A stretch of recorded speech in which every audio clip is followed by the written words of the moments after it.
Well, good morning, everyone.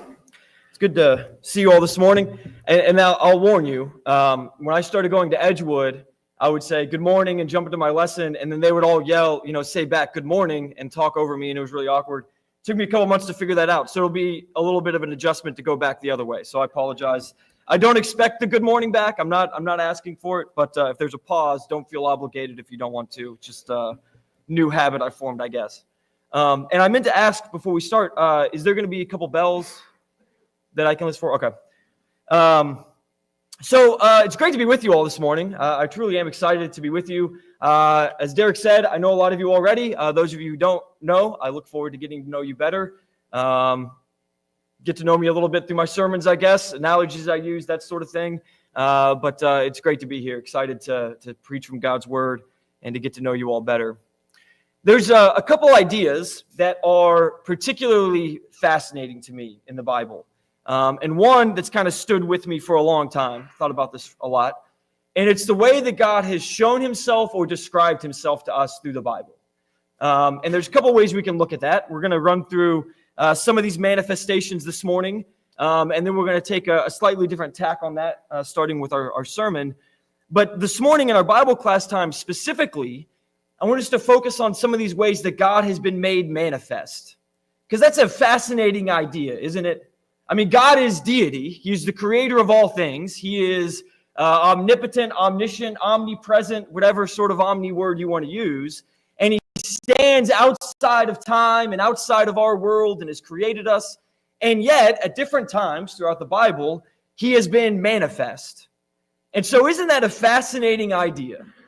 If you were God, if you were deity, if you had all this power, all these things, the way that you would show yourself to people, it's kind of a fascinating idea, isn't it? Like, what do you choose? I don't know. I haven't given much thought how I would use that power to manifest myself, but I'm pretty sure it's not the way that God shows himself from the Word. And so this morning, during this lesson time, I want us to look at some of those. It's interesting. John 14:8. Philip said to Jesus, "Lord, show us the Father, and it is enough for us." And we understand the sentiment, right? Like, we want to see God. We want to know who he is and what he's like. We want to see him. And the seeing isn't necessarily visual, but that is a representation, right? Like, you talk to somebody on the phone all the time, and then you see him face to face. It's a completely different thing. I don't know if any of you are like me. I have worked remotely for the last, 7-8 years. And even before that, I worked with a lot of people overseas, and so we teleconference. And we never did video calls. Still don't really much in our company. So you just hear voices. Some people have a picture they'll put up. I never have. And in fact, I realized there's not many pictures of me on the internet at all, other than the ones Derek keeps sharing on Facebook. But it's just kind of a funny thing. Well, I got to go to England several years ago to meet some of my coworkers, and you see them face to face. It's so strange because you're like, does that face meet the voice? But you feel like you know him better now that you've seen him and interacted with him. And so Philip is kind of reflecting that. Show us the Father. We want to see God. That's what I want to talk about this morning, some ways that we have seen God. And the first is in Exodus 19. One of the first ways that God is made manifest. Now, I guess I could have gone to the burning bush. I had this debate with my brother last night. He asked me what I was teaching on. I said, manifestation. I was like, oh, you're going to do the burning bush. And I was like, I'm not going to do the burning bush. We had a big, long debate about it. Long and short of it is I'm not sure exactly what the image of the burning bush represents. And so I skipped it. Whereas some of these manifestations, it's a little bit clearer. Like in Exodus 19, starting in verse 9, where the Lord said to Moses, "Behold, I am coming to you in a thick cloud, that the people may hear when I speak with you, and may also believe you forever."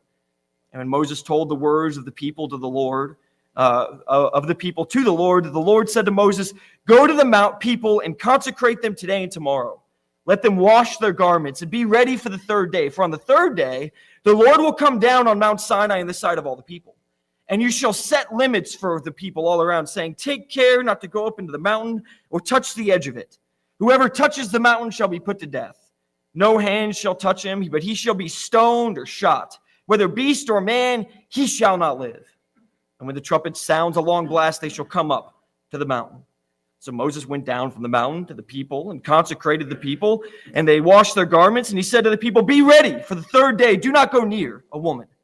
And on the morning of the third day, there were thunders and lightnings and a thick cloud on the mountain and a very loud trumpet blast, so that all the people in the camp trembled. Then Moses brought the people out of the camp to meet God, and they took their stand at the foot of the mountain. Now Mount Sinai was wrapped in smoke, because the Lord had descended on Mount Sinai, descended on it in fire. And the smoke of it went up like the smoke of a kiln, and the whole mountain trembled greatly. And as the sound of the trumpet grew louder and louder, Moses spoke, and God answered him in thunder. We get a lot of the same principles out of this that we would out of the burning bush anyway. That's the other kind of side piece. And the big one is, when God descended, the big lesson is, beware.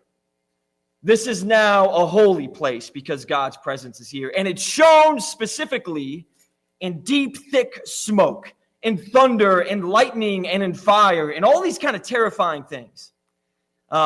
We get a little bit maybe numb to thunder and lightning in Florida.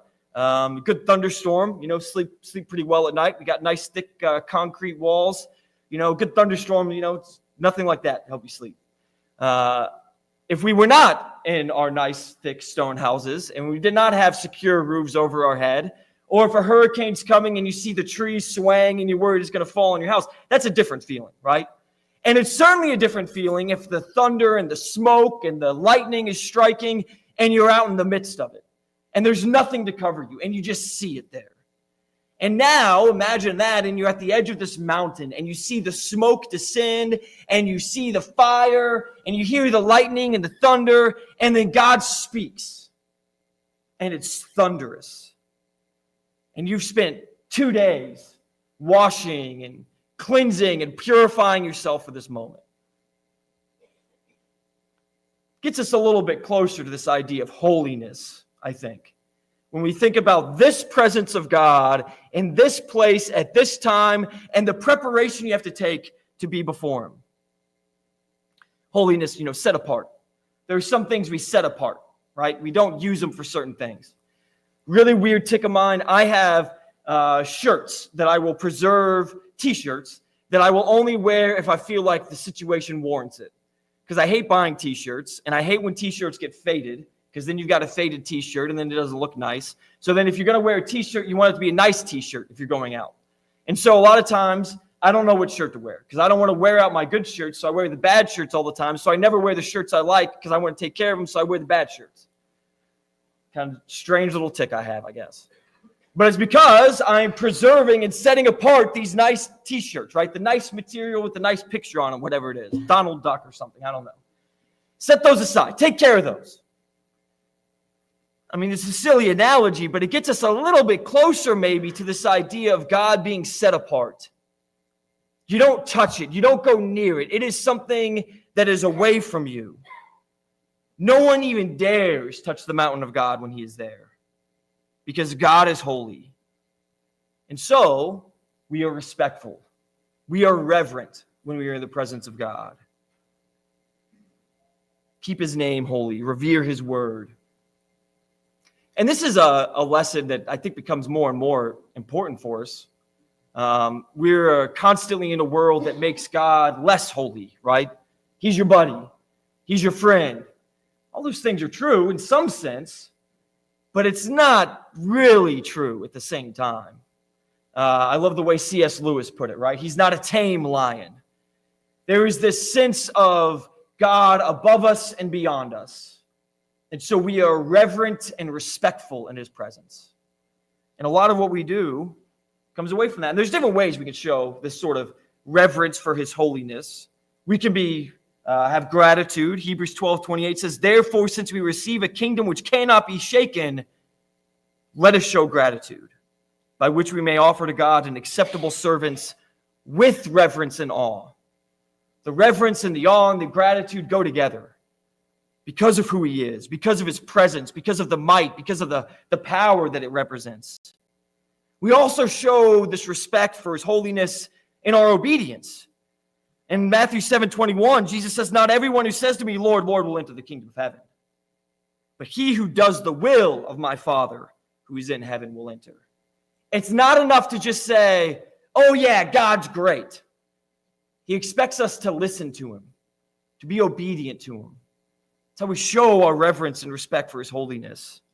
Leviticus 11:44 says, for I am the Lord your God. Consecrate yourselves, therefore, and be holy, for I am holy.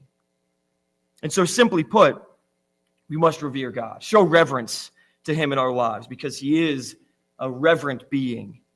We are holy for he is holy.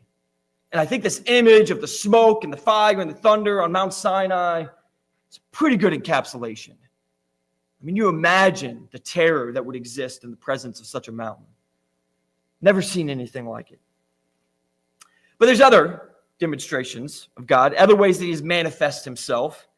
And in fact, in Exodus, just before this, he shows himself. In Exodus 13, verse 21, where it says, the Lord was going before them in a pillar of cloud by day to lead them on the way, and in a pillar of fire by night to give them light, that they might travel by day and night. And he did not take away the pillar of cloud by day, nor the pillar of fire by night from before the people. This one isn't quite so scary, right? It is encouraging. God is leading the people. And because he's leading the people, he wants them to know that he's leading the people. So he shows himself to them. Pillar of cloud, pillar of fire. It's, I don't know if you all have ever done this. I guess it's harder to do in the city. I've done it a couple times anyway. Not a good idea. In Kentucky, it was one of my favorite things to do. Is you get your Christmas tree, right? Set it up with decorations, have a nice holiday. And then, after Christmas is over, you've got this dried out tree. And you take it in the back, and you light it on fire. And the pillar of fire that comes out of this thing, I'd forgotten, to be honest, how bright these things inflamed. It had been a couple years since I'd done it. And so a couple years ago, we had some college students over, and I was like, oh, we're going to have a fire. Might as well burn some of the Christmas tree, right? And you throw it on there, and whoosh, 20 feet in the air, this thing. And you're like, oh boy, this was a bad idea. Get the hose ready, right? And the craziest thing about it is this flame is going up, all around is daylight. It's as bright as the sun. It's no longer pitch black night. It is daylight. Everywhere you're blinded by how bright this thing is, right? It's incredible. I mean, you imagine that you're the Israelites and you're freed from slavery, you're wandering in the wilderness, you don't know where you're going, and yet at night, in the middle of the camp, you have this pillar of fire. And what that would do for you. Makes me think of Jack London, White Fang. Starts with these guys going through the wilderness. It's snowy. They got their sled dogs, and they're running out of food. It's getting, cold. There's so cold, the wolves are hungry. And so the wolves are following them. And every night they've got to light their campfire to keep the wolves away. But the wolves get hungrier and hungrier, and they get closer and closer. The only thing keeping the wolves back is the flames. And they can see the light glowing and flickering off the eyes of the wolves at night. It's like this terrifying scene. It's like ominous. Last night, I just got like a new headlamp that I was playing with. And I was like showing it out the window, and I saw my dog's eyes glowing in the night. It was like kind of freaky and cool, right? Like there's the dog. Just see these glowing marbles. The light protects you, right? It keeps those glowing eyes back. You're in the wilderness. You don't know what's out there. You're not a soldier. You don't have a ton of weapons. You're a slave that's now wandering through the wilderness. But at night, in the middle of your camp, you have this huge pillar of fire that casts this glowing circle around your camp to protect you. And during the day when you walk, you see this pillar of cloud out in front showing you where to go. And it's always there, and it is constant. And so despite the fact that you don't know where to go, you don't know what to do, there's the sign. That is the God that saved us. That is the God that led us away. That is the God that's going to lead us to safety. It's an incredible thing that he does. And what a comfort that would be to have this post, this guidepost before you at all times. I mean, we would love to have that, wouldn't we? We make hard choices all the time. Got to decide between this or that. Hard enough to choose what you want for dinner half the time, right? Just wish there was a pillar of cloud over the dinner choice I needed, right? God, just tell me what to eat. Like, we'll just go there, right? Sometimes we feel that way, maybe. You imagine this guidepost in front of us. In Psalm 119, 105, it says, your word is a lamp to my feet and a light to my path.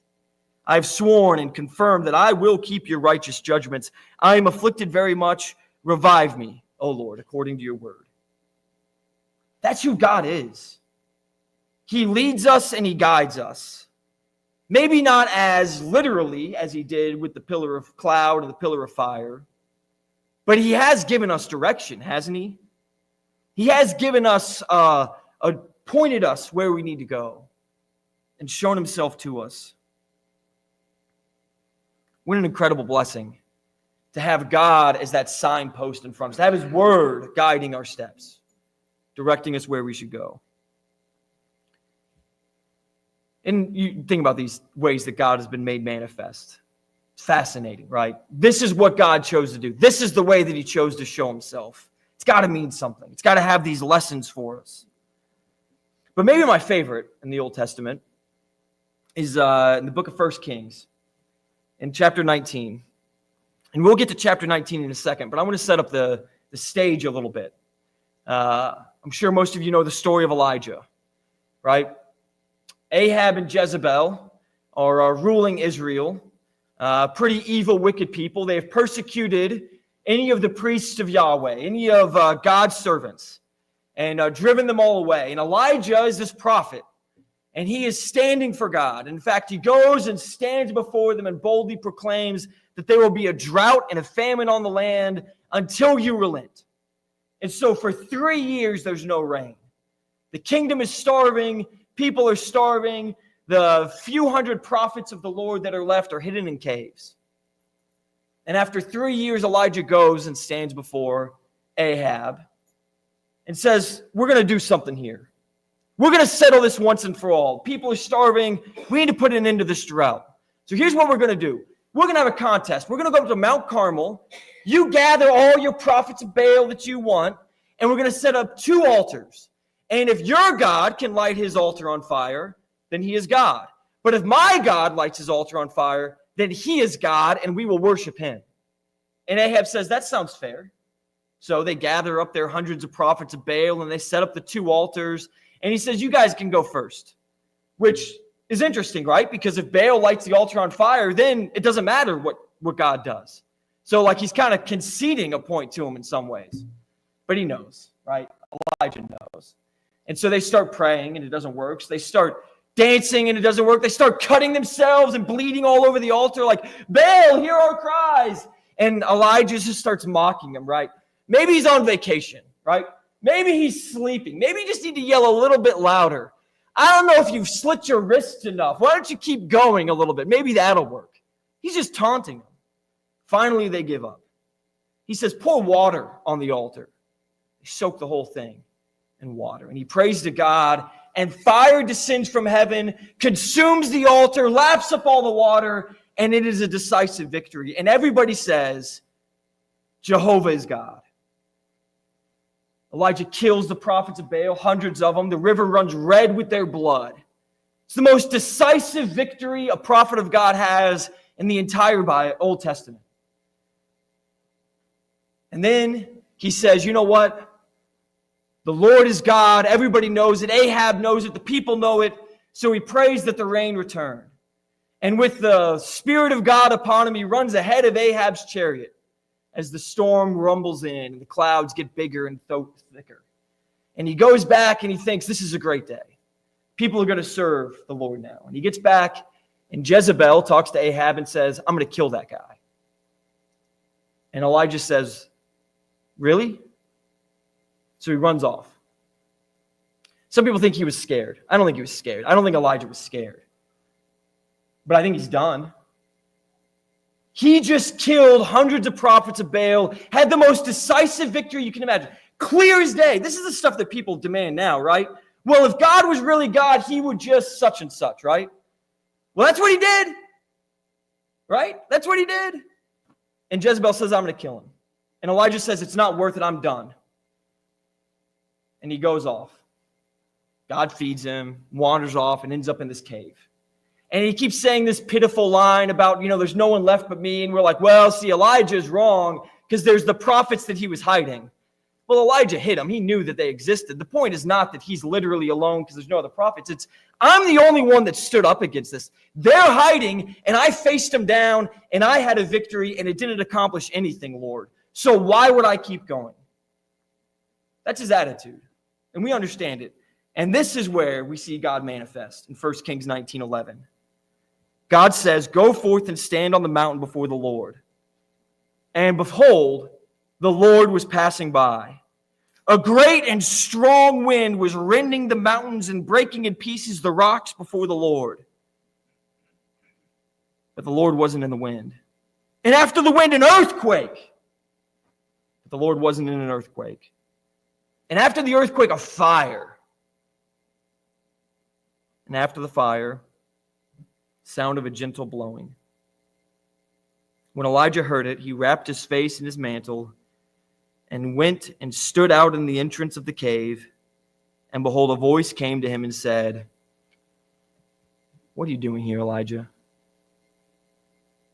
And it's incredible, isn't it? We just saw God on the mountain. He was thunder and he was lightning and he was smoke. But that's not how God shows himself here. He wasn't in the tornado. He wasn't in the earthquake. He wasn't in the fire. He's in the gentle blowing. And he looked at Elijah and he said, what are you doing here? He said, let's talk, Elijah. Let's see what's going on. He was defeated. Elijah was defeated. He had lost his compunction to keep fighting because he didn't see what it was worth. And we look at that and we think, man, Elijah, you got to keep going. Don't give up. Keep going, Elijah. The next victory is right around the corner. And God talks to him. And God gives him three things to do. He tells him to go and anoint Jehu, king of Israel. He tells him to anoint Hazael, king of Syria. And he says, and anoint Elisha to be the prophet after you. Basically, you got a couple things to do, Elijah, and then you're done. Elijah didn't anoint Jehu, and he didn't anoint Hazael. Next thing we see Elijah do is he goes and finds Elisha. Gets the prophet to be after him. And God takes him up to heaven in a chariot. God doesn't rebuke him. Doesn't say, you didn't do those other two things. God came to him in a gentle blowing and gave him rest because he understood and he cared. It's one of the most amazing kind of manifestations you can imagine for a God like Jehovah, isn't it? All the power of the universe, like more, created the universe, omnipotent, omnipresent, all these things, all this might operates outside of time. And he looks at Elijah in this situation, and he seemingly has sympathy. In 2 Thessalonians 2:16, Paul writes and says, now may our Lord Jesus Christ himself and God our Father, who has loved us and given us eternal comfort and good hope by grace, comfort and strengthen your hearts and every good work and word. That's the prayer that Paul offers. God is holy and demands reverence, right? God is a guiding light in the darkness, leads us where we go through the wilderness. And he's also a soft, gentle breeze that caresses our souls and provides us eternal comfort. Isn't it incredible? How can one God be all three of those things? How can one God show himself so scary, so magnificent and powerful at Sinai? How can one God be so guiding and so powerful and so present, and yet also have so much sympathy? Like we recognize that in humanity, right? Like we have our strengths and our weaknesses. We're good at some things, bad at other things. We kind of recognize that like some people are this way and some people are that way. And the people who are well-rounded really aren't that great at anything, right? Because there's a cost to it all. So we have to manage our resources and our time to like figure out what we're going to be good at. And we kind of pursue certain things. It's the way we are as humans. But that's not God. He's not limited by the same sort of finite nature that we have. He can be all of these things, show himself in all of these ways. I've got another example here. And it kind of coincides with some of the things we've talked about, but it's another example here. In Ezekiel chapter 1, we get one of the great visions of God. Ezekiel sees God, so to speak. And in this one, it's interesting because in chapter 1 and verse 28, after it's gone and talked about the wheels within the wheels and this crazy angel chariot thing that God is on, it says in verse 28, as the appearance of the rainbow in the clouds on a rainy day, so is the appearance of the surrounding radiance. Such was the appearance of the likeness of the glory of the Lord. And when I saw it, I fell on my face and heard a voice speaking. After all of these things that he's seen, and go back and read that description, and it's pretty hard to wrap your mind around all the things that are going on. But there at the top, he sees this image. And is there a more beautiful, hopeful description than the appearance of a rainbow in the clouds on a rainy day? I mean, it's like, we were spoiled in Florida, Sunshine State, but we had a couple weeks of just kind of cold, cloudy days. And I'm a Florida boy. I hated it. I was miserable. I don't care what the temperature is. I just want it to be sunny. That's as long as it's sunny out, I'm good. I don't care how hot it is. I don't care how cold it is. I'll put on some sunscreen if I have to, but I just want the sun to shine. I need my vitamin D, right? And even in the midst of those days, you'd get a 20-minute window, 30-minute window where the sun would come out. And you'd see it through the window. I got, window in my office where I work. You're like, oh, man. And if I could, don't always get the ability to, but if I could, put on my shoes and go for a walk. Soak in some of the sunshine. And it's extra nice in the midst of all those things. I mean, that's what he's talking about, except orders of magnitude greater, right? Dark, dreary, sad, gray, and then a bright, vibrant rainbow. A sign of God's presence. And that's how he was. Such was the appearance of the likeness of the glory of the Lord. And that is the thing that it says when he saw it, Ezekiel fell on his face. He saw all these crazy things and he's transfixed and mesmerized by it. But when he sees that image, he falls on his face.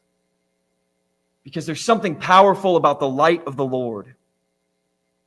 In Acts 9, verse 1, it says, but Saul, still breathing threats and murder against the disciples of the Lord, went to the high priest and asked him for letters to the synagogues at Damascus, so that if he found any belonging to the way, men or women, he might bring them bound to Jerusalem.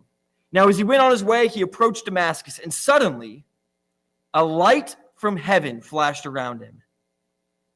And falling to the ground, he heard a voice saying to him, Saul, Saul, why are you persecuting me?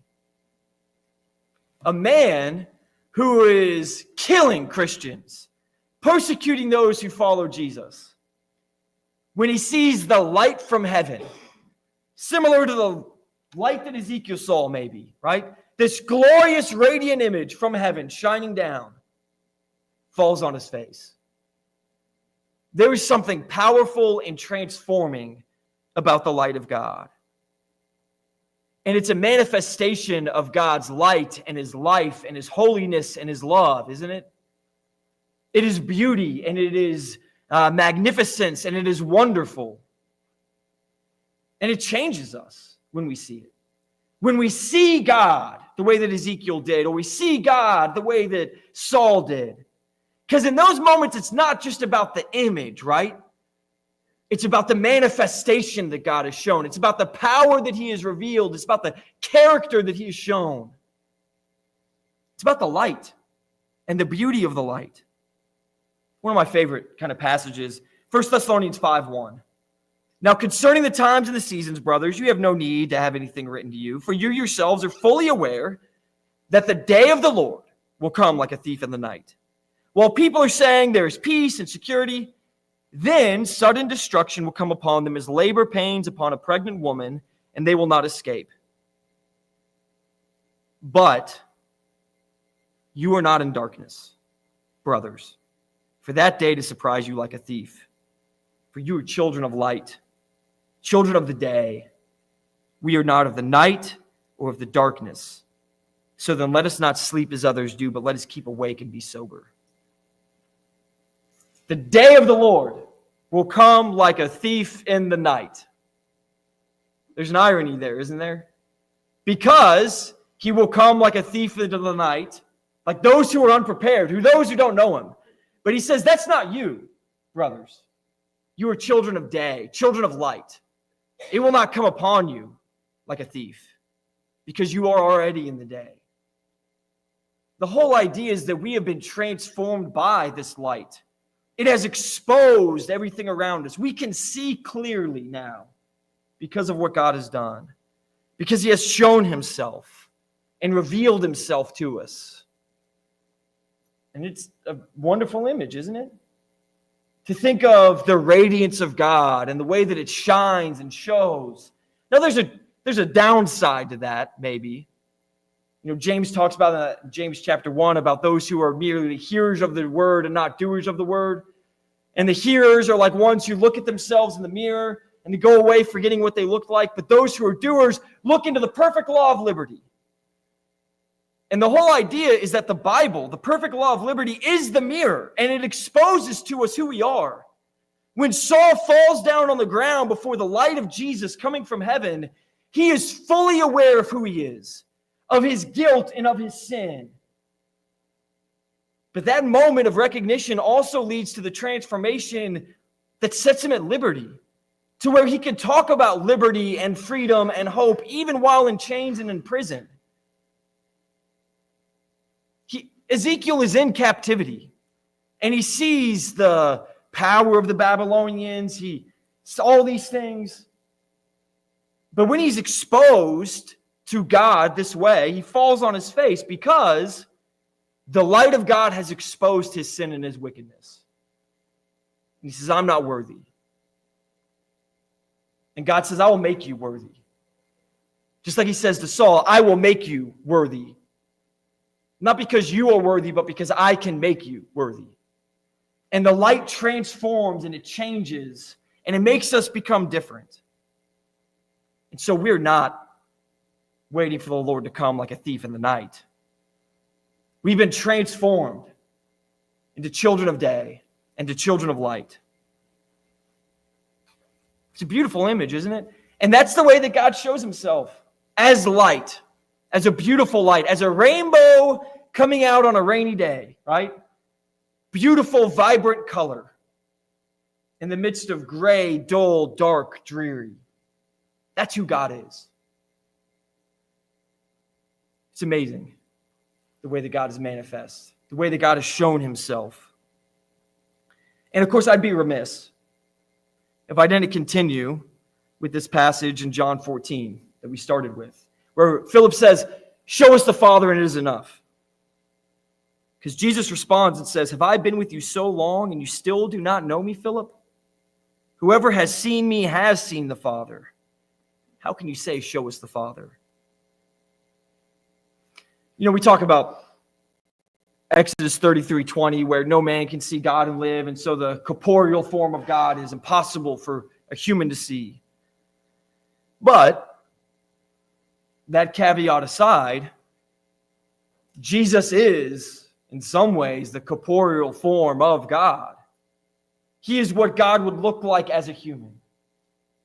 And it isn't about his physical appearance. Isaiah 53 talks about that, right? It's not about what he looks like.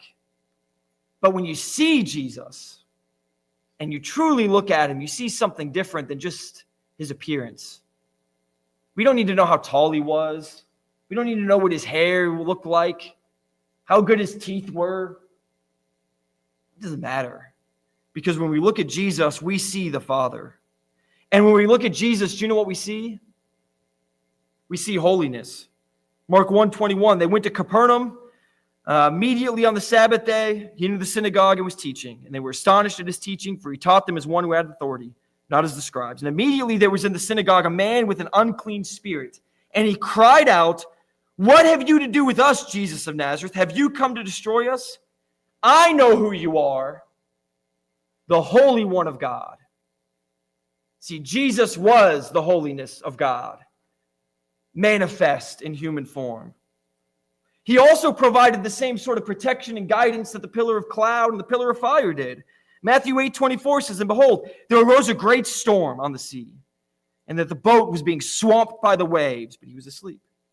And they went and woke him, saying, 'Save us, Lord, we are perishing.' He said, 'Then why are you afraid, O ye of little faith?'